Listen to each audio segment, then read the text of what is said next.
Hey guys, what's good? It's the Tominator, and with a rather disappointing lineup for this weekend's New York Pro, which doesn't feature even a single top 10 Olympia competitor, I figured let's go back to better days like the 2012 Mr. Olympia, where bodybuilding's greatest modern rivalry really took off.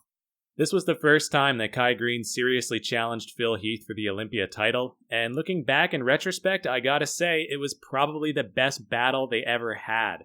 2014 was great as well. The stakes were raised because that was the third consecutive year Phil and Kai would go 1-2, and the pressure and mounting frustration on Kai's part caused him to become uncharacteristically aggressive, both in the press conference beforehand, where he disrespected the champ with repeated interruptions, and even on stage where he mock lunged at Phil as if to physically attack him.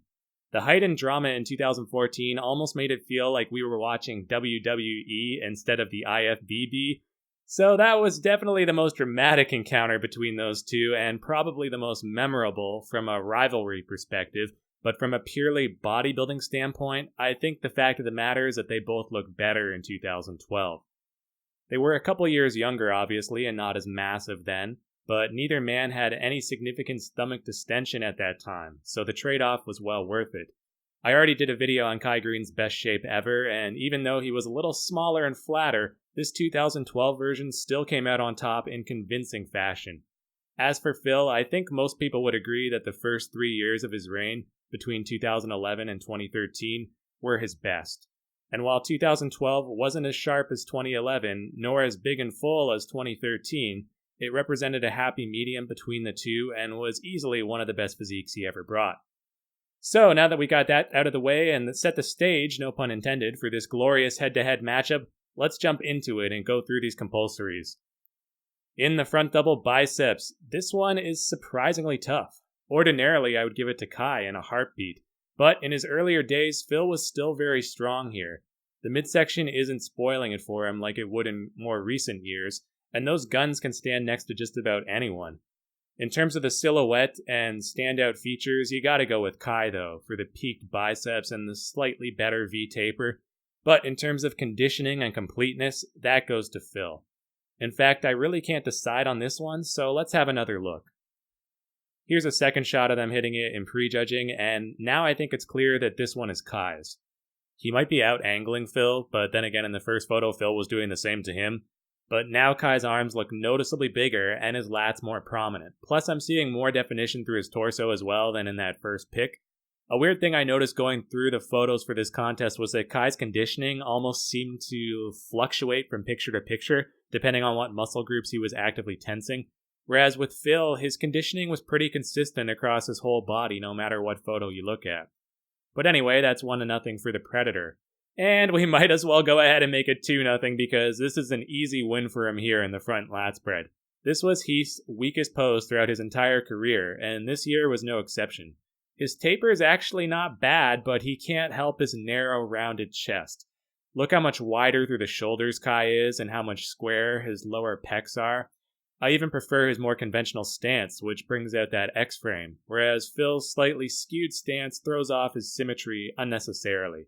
Heath's arms and shoulders are also dominating the shot too much, and the way he scrunches up his neck like that looks, frankly, foolish and unprofessional. Okay, so now in the side chest we've got another close one. They both look exceptional, and in Kai's case, this might be the best side chest I've ever seen from him. In terms of the pecs themselves, Kai's actually look a little bigger and fuller, but then again, Phil's are more detailed and striated. Going downstairs, Kai's got the bigger thighs and glutes, and that lateral head of the calf is just destroying Phil's calf. Again, it's probably because Kai's making more of a conscious effort to flex the calves, whereas Phil maybe is paying more attention to the glutes and midsection. And so despite Kai winning in some areas, I think the pose overall goes to Phil. He's showing way more definition throughout the upper body. I already mentioned the chest and abs, but also look at the arms compared to Kai's. They're way harder and more vascular. And notice the separation between Phil's delta arm. Kai doesn't have that. Phil's far arm also destroys Kai's with that sweeping lateral head of the triceps. So yeah, Phil takes the side chest. Still 2-1 for Kai though. But hold on here, look at this back double biceps. I never thought I'd see the day when Phil's getting beat at his own game, but it looks like we might have an upset here, because Kai Greene is extremely dangerous in this one too. But let's really break it down before we jump to conclusions. Okay, so the pluses for Kai are those friggin' mountainous biceps, which really draw the eye and completely overshadow Phil's. Kai also has thicker lower lat development and a bigger, better lower body. He's showing more quad sweep from the rear and more defined hamstrings. Even the calves display more detail than Phil's. In Phil's defense, though, he utterly crushes Kai in the traps and forearm departments. The forearms don't matter as much from the back, however, especially given the way Kai pronates his wrist like that to bring the brachioradialis more into play and close the gap between his bis and forearms. But anyway, I'd also argue that Phil's glutes are a little drier, and his lower back, not the lats, but below that in the spinal erector area, looks denser. And even though he's a bit smaller, so is his waistline from this angle. His shoulders are rounder as well. So that's a lot of things in his favor, but still, in my opinion, I would go with Kai this year. I remember watching this live 7 years ago and thinking even then that Kai was winning this pose, and I'm almost shocked to see that I still feel that way today. His traps might be holding him back, but looking at the bigger picture instead of individual muscle groups in isolation, Kai comes out on top here because his back is still incredibly thick and detailed, even more so than Phil's at this point, and those standout biceps and the better lower body put this one away for him. Okay, so it's 3-1 for Kai, believe it or not, so that's a pretty imposing lead thus far. And luckily for Phil, the Christmas tree shot is not an official mandatory because Kai would probably take this one as well. They both look great here, but Kai's lower lats are more feathered, and again, those legs from the rear are just a little too much for Phil this year. But here in the rear lat spread, the gift can finally breathe a sigh of relief, because Kai has always struggled with this one for some reason.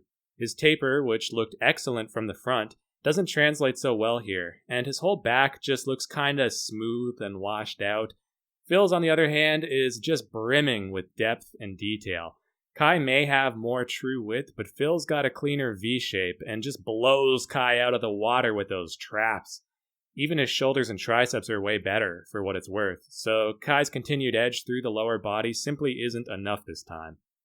And the gift evens it up here at 3 apiece in the side triceps. So long as his midsection's in check, like it was here, he's always going to defeat Kai in this pose because the difference in their triceps is night and day. Phil's lateral head is literally twice the size of Kai's at least, and his leading shoulder absolutely eats Kai's for breakfast. I mean, that front delt on Phil must have its own area code, Jesus. As for Kai, even though the triceps are much thinner, you gotta respect the fact they're completely covered in striations, and I do prefer his lower body once again. Check out those hamstrings just hanging off him. But even still, Phil takes this one quite handily. The ab and thigh belongs to Kai though. Phil looked respectable here this year, no doubt. That midsection ain't bad at all, and his legs are very good, but he doesn't display enough flare through the lats, making him appear too narrow and a bit bottom-heavy. Kai has better formed abs, a true 6-pack as opposed to Phil's 4-pack, and I'd also give him the nod when it comes to the serratus and lats. Going downstairs, those feathered quads are enough to put Phil away here, so Kai's got the advantage going into the final pose, but this is where Phil kinda slams the door on him. In the crab most muscular, it's not even close. Phil demolishes him with those boulder delts and monstrous guns. Kai's shoulders are flat as a pancake and let him down here big time. It's a shame because his chest and biceps look great on their own, and even the upper traps, but without a big set of round shoulders to cap it off, the most muscular looks incomplete. His triceps also fail to stack up next to his bulging biceps, so Phil takes this one with ease. Here's another attempt in the hands-on hip, and while Kai's shoulders fare a bit better now, the problem here is that his waistline looks wide and blocky, and again, the biceps appear disproportionate. Here's one final look in the hands clasped most muscular. Now, they didn't hit it at the same time, so I had to copy and paste them next to each other, and hopefully the scaling's alright, because this was Kai's best variation by far. The arms look much more balanced, the shoulders look bigger, and those world-class wheels are displayed to their fullest without being hidden in shadow from him bending over. Unfortunately, he still doesn't measure up to Phil, who's just too gifted muscle belly-wise in those delts, triceps, and forearms. Phil's brachioradialis is absolutely insane. The only thing I'd give to Kai would be the chest, since it's more striated, and maybe the quads for the feathering, but it's not enough. So, the final verdict, in my opinion, is 4-4. Incredibly, we got a tie game here, folks. Obviously, there's still the semi-relaxed poses to consider, but I've never believed that those should count for much. Certainly, it shouldn't be a deciding factor in a close-fought contest of this magnitude. It honestly makes zero sense to score a side relax pose as much as a side chest, for example, especially considering that they're forced to present from both sides, effectively doubling the score for whoever wins that one. It would be like making them do the side chest from both sides and then counting it twice. Makes no sense, guys, so that's one of the major reasons why I typically downplay the quarter turns. But anyway, the reason why I think Phil ultimately prevailed here is because Kai wasn't dominating enough, and he had more flaws.